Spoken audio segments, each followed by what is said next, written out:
Welcome back on Starting Point. Thank you so much for being here with us this morning. And now it's time for our very exciting interview with Mikael Jasin, the winner of the World Barista Championship in Seoul, Busan. Okay? Yes, World Barista Championship. There's such a thing as that, and we were kind of hoping that he could prepare us some coffee for this morning. I haven't had my coffee. I haven't had a boost of caffeine for today. That's your daily. You need that boost every day, right? Yeah.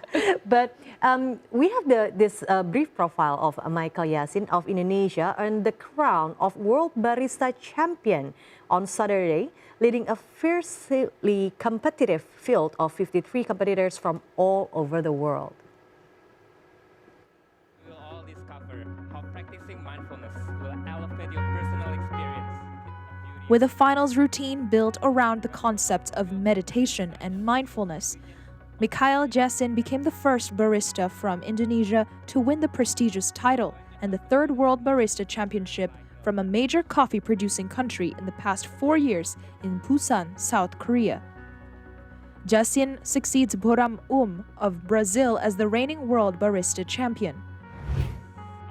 For his winning routine, Jasin's milk drink and signature drink courses incorporated what he described as an Ethiopian land rice variety called aji that was grown and processed in Colombia at Finca El Diviso. For the straight espresso course, Jasin used a geisha variety coffee from Finca de Bora in Panama. Adding to the win for Indonesia was the announcement from WBC organizer, the Specialty Coffee Association, that Jakarta, Indonesia will host the 2025 World of Coffee Asia event.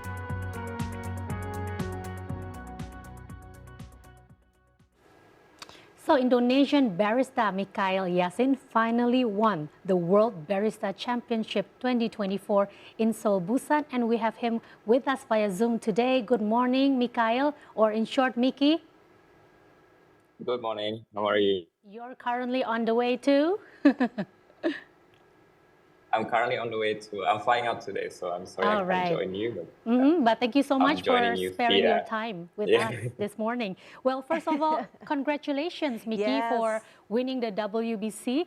And I believe this is the first time an Indonesian barista has ever won the championship, correct? Yes, first time we ever won. So tell us, how was the experience? How does it feel to finally win the WBC? I mean, you've entered this competition before, and finally you've won. Yeah, it's definitely surreal, and it's a really great experience.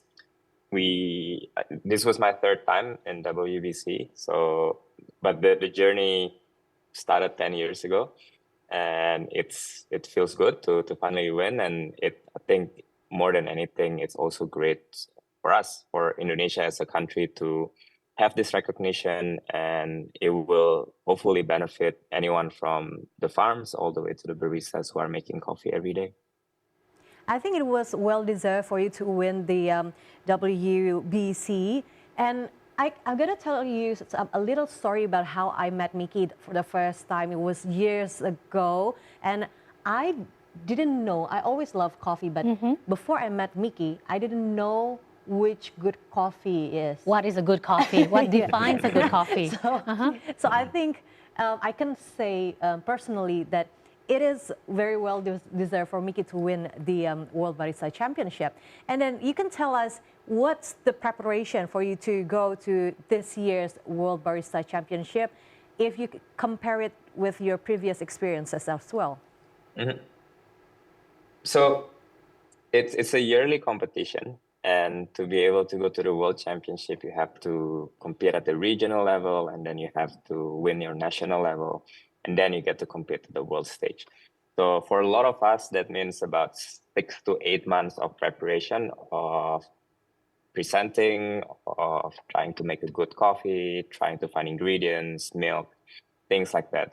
What I did differently this year, though, was to, I guess, approach it not only in a coffee way, but also approach it sort of from within, and trying to find a message that is personal to me, but also a lot of people globally can relate to, not only for coffee people, but anyone in the world can relate to the message. So the goal was to try to combine the message with the coffee, because it is a coffee competition. You still need a great coffee to win. And thankfully it delivered. So it was great.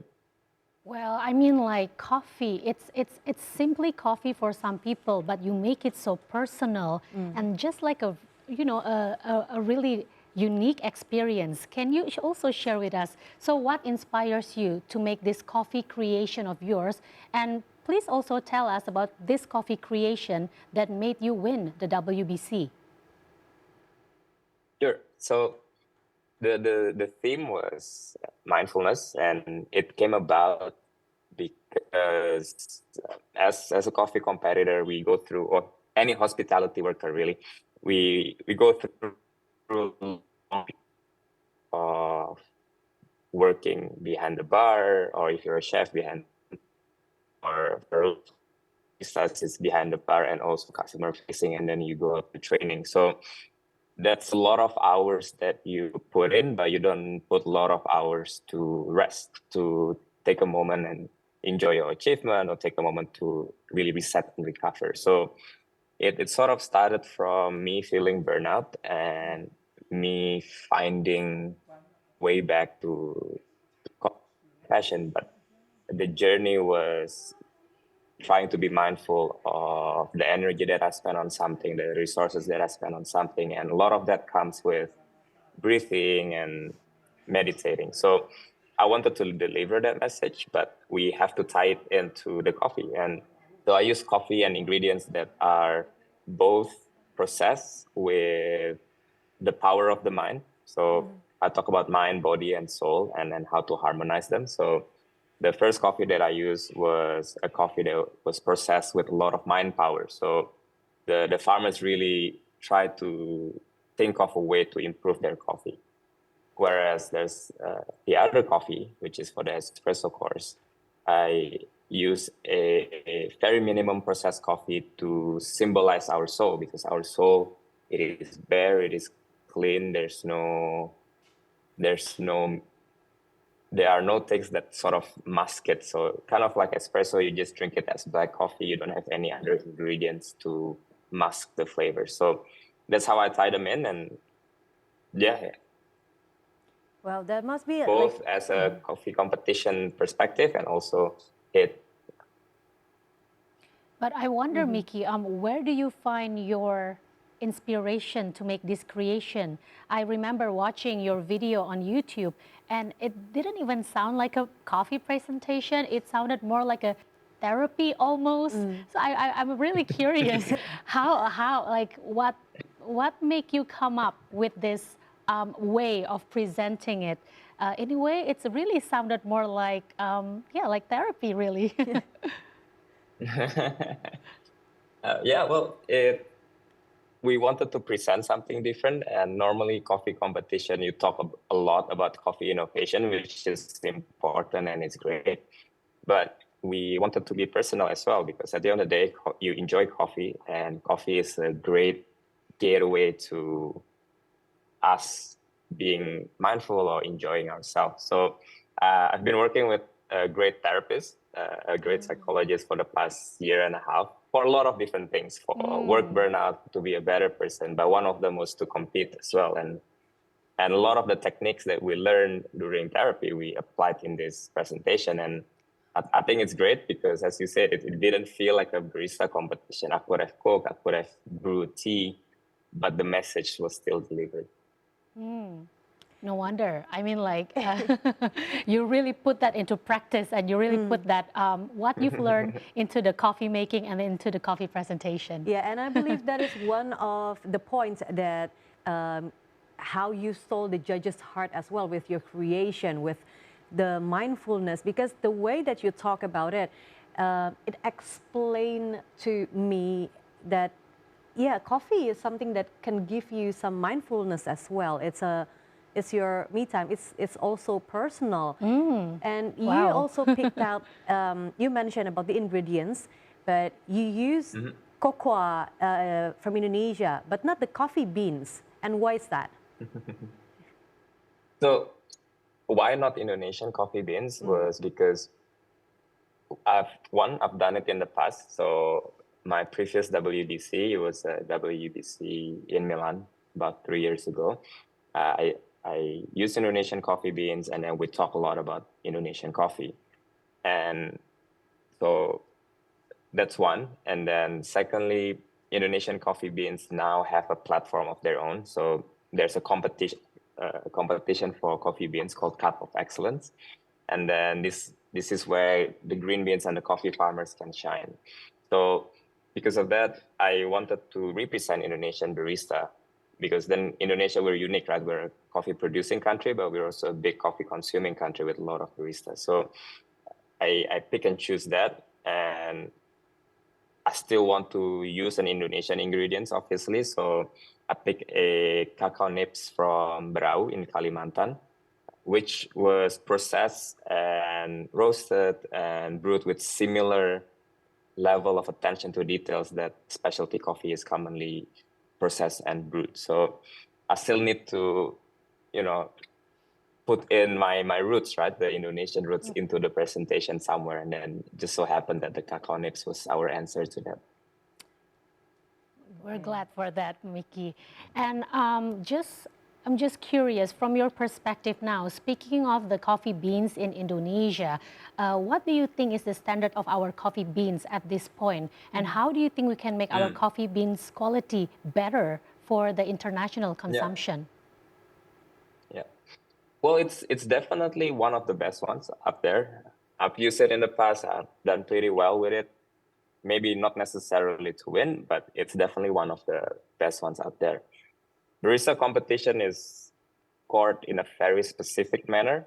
So it doesn't always mean that a particular coffee, even though they're good, it might win that competition, because the requirements are pretty specific. So if the goal was to win a World Barista Championship using Indonesian coffee, a lot of that would need to be different variety or processing it in a certain way.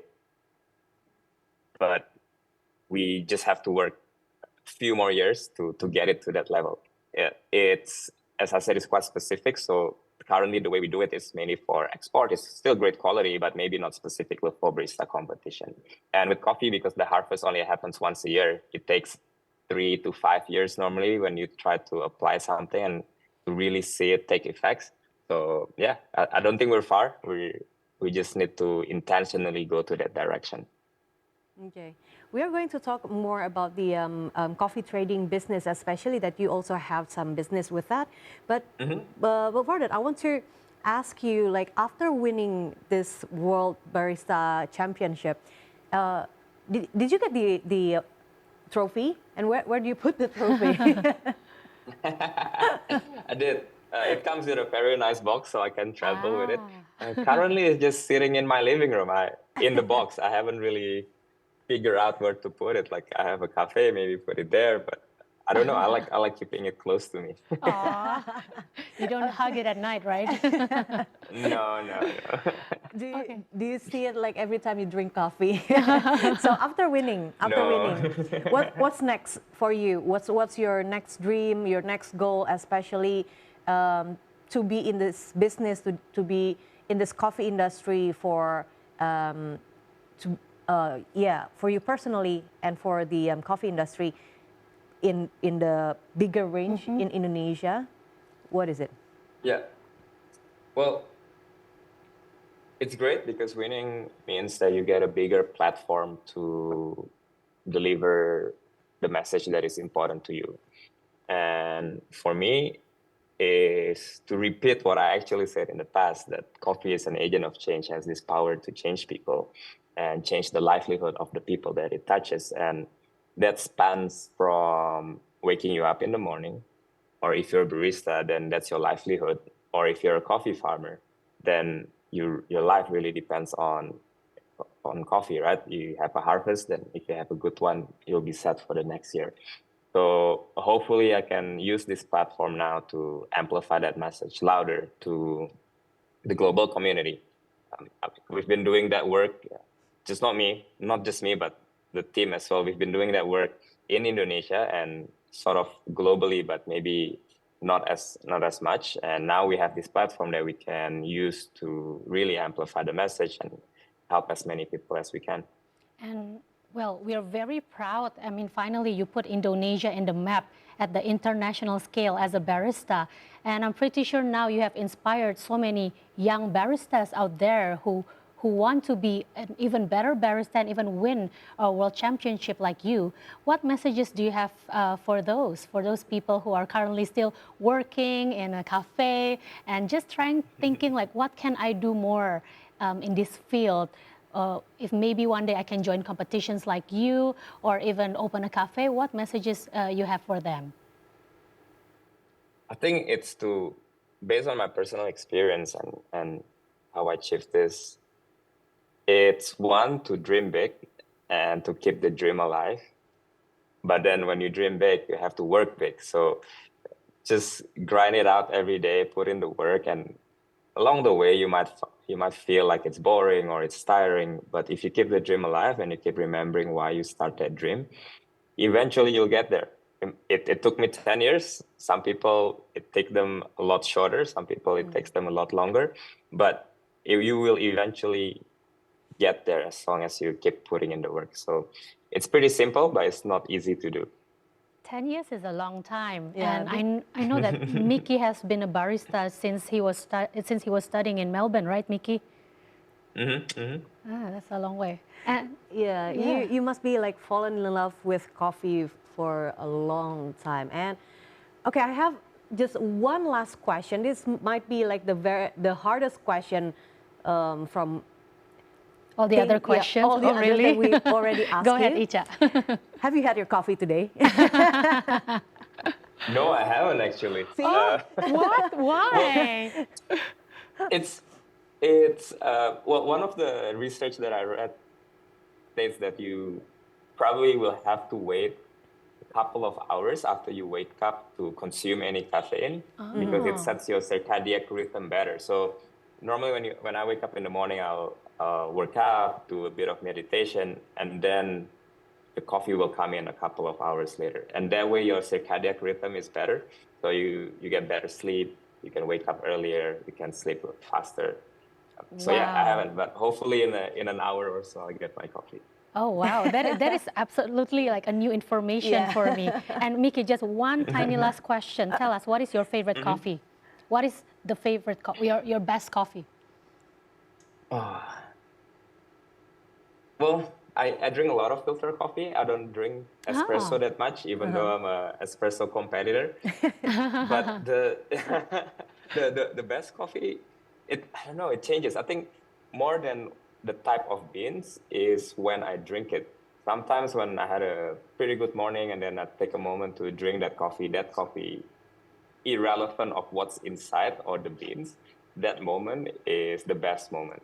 Wow. So yeah, for me, it's more of taking a moment to enjoy that and making it that best coffee rather than what I put in there.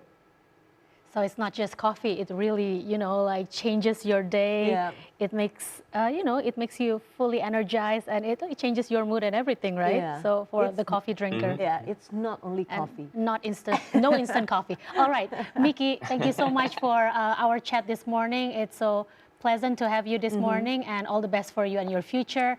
And maybe next time we'll have you again on Starting Point here. Thank you so much. I will, and I will brew you coffee. Thank you. Okay, that's a promise. Thank you, Mickey. Thank you, and have a good day. So, there it was, Mikael Jasin, our World Barista Champion, and where he put his trophy still in the living room for him to watch daily while sipping his coffee. Yeah, I mean, I have a whole appreciation for coffee now. I mean, like I like to drink instant coffee, but apparently there's a whole art into it and mindfulness into it. That's giving us an idea to get a coffee after this. Okay, but we are going to take a very short break and we'll be back on Starting Point. Stay with us.